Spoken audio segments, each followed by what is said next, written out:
first it was sugary drinks, now experts are calling for red meat to be taxed. A report by the Lancet Commission on Obesity, released on Monday, said a tax on red meat was an example of the urgent action needed to address the greatest threats to human and planetary health: obesity, undernutrition, and climate change. University of Auckland population health professor and commission co-chair Professor Boyd Swinburn said national and international responses to all three problems had been unacceptably slow. An international expert panel says a red meat tax would help tackle global pandemics of obesity, undernutrition and climate change.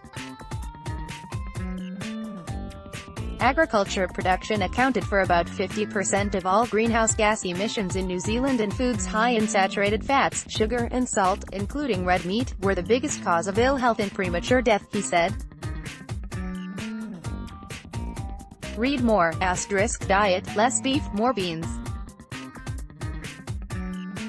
Experts say the world needs to move away from meat *, more vegetables, tiny meat portions, eat to save the planet *. Extreme climate change heat medical emergency is making tens of millions sick *. Drastic reduction in red meat intake at odds with health guidelines, nutritionist warns. We need to consider these together so we have food systems that continue to give us wealth but don't promote ill health and death and inequalities and drive up climate change. A reduction of red meat consumption through taxes, redirected subsidies and labeling would improve diets and prevent obesity and cancer, but also free up land for more sustainable crops, providing opportunities to reduce undernutrition and greenhouse gas emissions, the report said. Beef and lamb. New Zealand said the country did not have an issue with overconsumption of red meat, and a tax would just drive vulnerable groups to even less healthy and sustainable foods. 80% of New Zealand's sheep and beef is produced on steep or rolling hill country, which is unsuitable for other types of agriculture, and our farmers are recognized as being some of the most sustainable in the world thanks to our grass-fed and free-range systems. Beef and lamb. New Zealand Chief Insight Officer Jeremy Baker said, a report published in The Lancet earlier this month recommended a reduction of red meat to 7 grams a day, or about 1 hamburger patty a week, was best for health and the environment. Ministry of Health guidelines recommend limiting red meat, beef and lamb, to less than 500 grams, cooked, a week, or 71 grams a day.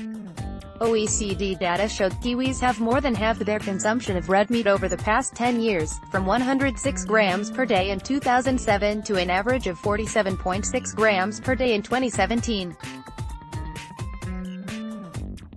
Associate Minister of Health Julianne Genter said the government did not plan to tax red meat at this stage, but an increase in awareness about climate change was affecting people's behavior. Obesity and climate change are often framed as problems for individuals to change.